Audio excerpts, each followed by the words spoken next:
So there's been lots of videos here on YouTube recently talking about marketing your indie game. Some of them have been offering really good advice, such as this one from the Eastshade developers, and some of them not so good advice, just in my opinion. I currently work as the head of product marketing at a small indie developer and micro publisher, and I work across a range of games, and I'd like to think I've learned a thing or two about marketing indie games. Also, sorry about my voice, I got COVID at GDC and I'm still recovering and it's shot my voice. And I just thought I'd share with you sort of my best advice of the one thing you should be doing as a solo developer in marketing your game when you're also doing all the other jobs that game development entails. Because marketing a game is a full-time job, hence, me being in a full-time job with 2 full-time marketing team members underneath me as well. But as a solo developer, everything else is also a full-time job, such as, well, I don't know, making the actual game. And even making the game broken down into its individual parts of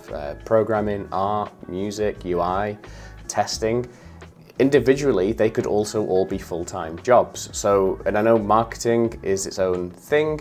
It can be a bit stressful and it gets left to the last minute and to the wayside because it's not as fun as actual game development. So what are you to do? Are you forever doomed to just not have the capacity for marketing?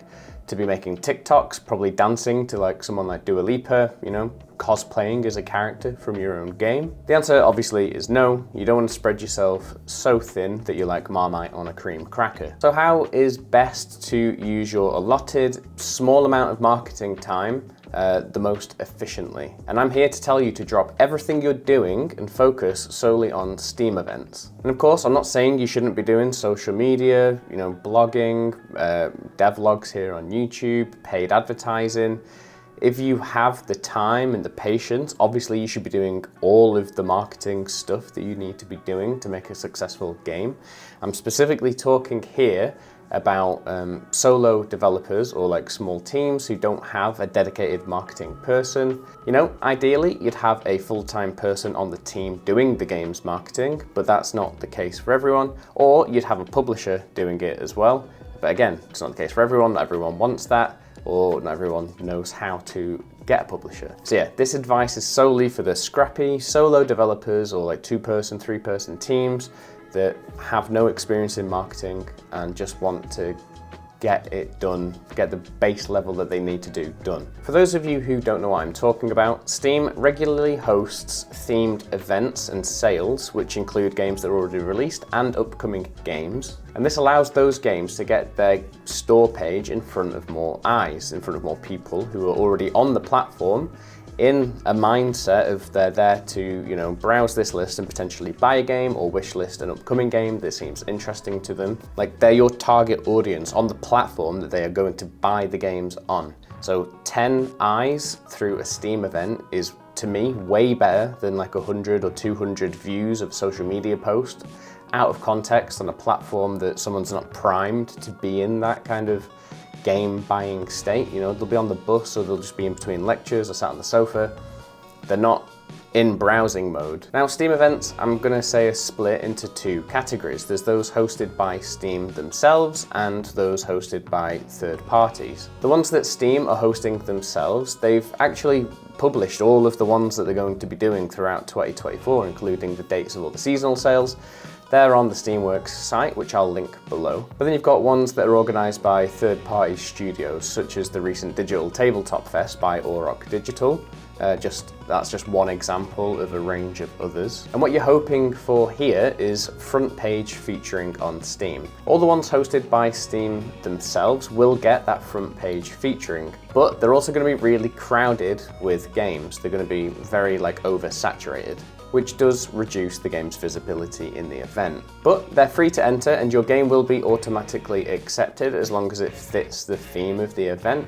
And even if it's not automatically accepted, as long as you can make a good case as to why it should be, there is an appeals process and you can submit a ticket to Steam.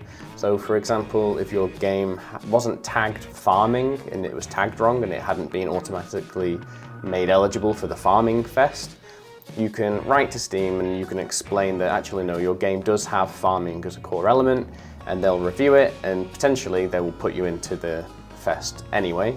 There is obviously the chance that they'll say no. The third-party ones are a bit trickier. So there's no guarantee that they will get featuring on Steam on the front page. Each event will have a Steam page, but there's no guarantee it'll be on the front page of Steam. So visibility may not be what you'd want it to be on that event.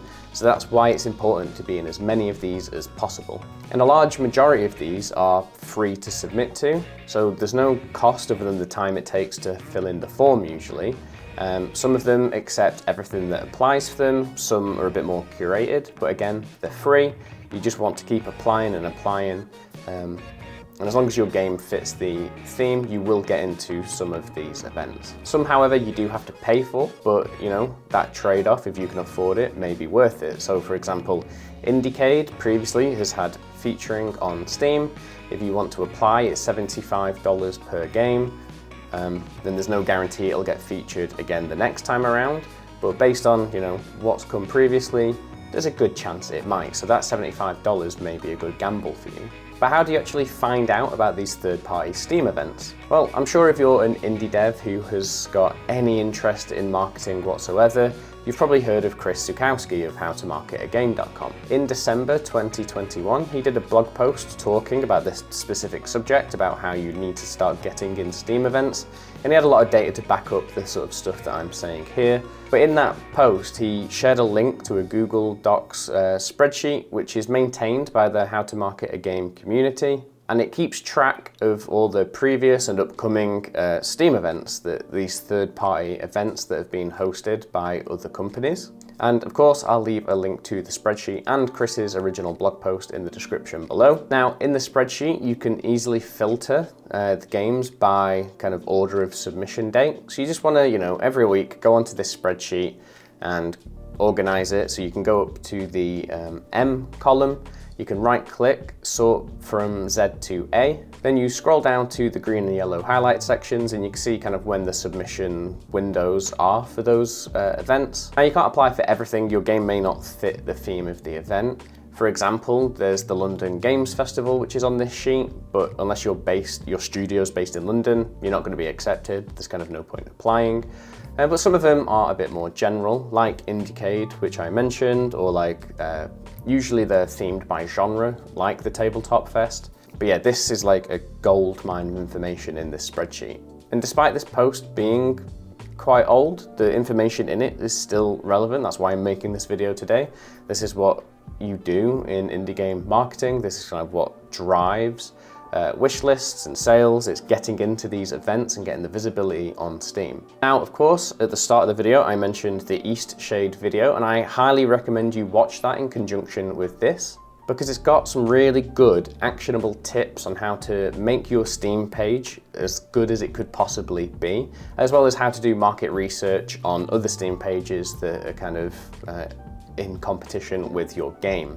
Because after all, no matter how good the Steam event is and how much featuring it gets, if your Steam page is rubbish, if there's no good capsule art, no one's going to click through to it from these events. And then once they're actually on your page, if your trailer or your screenshots or the copy aren't good on your page, then you're not going to get any wish lists or sales, and that's just the way it is. So yeah, I'd take the advice from this video and get the advice from that Eastshade video, and I think using that is the best thing you could do as a solo developer or a small team to market your game with no budget as well. And it's not much of a time commitment. Like once a week you submit a few Google forms or like whatever application forms that they require. And yeah, hopefully you get accepted into some of them and you get that visibility on Steam. And I'd say do this as soon as possible. As soon as your Steam page is live, start applying to events, start getting into these events, because then you can start like harvesting and farming wish lists. So that when you release, you've got that kind of bigger boost to go out to.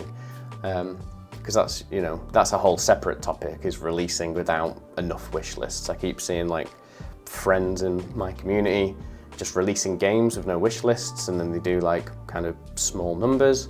But yeah, there you have it. I hope this video was useful to you. If it was, please, you know, do all the YouTube stuff. Please leave a like on the video and specifically comment. I'd like to know, like, did you know this? Is this information that is new to you? Was it not new to you? Should I have not bothered making this video with my COVID-riddled voice? Just positive or negative, let me know in the comment section below. And like I said, links to all of the stuff that I've spoke about will be in the description. But yeah, thanks for watching, and I'll see you guys in the next one. Bye!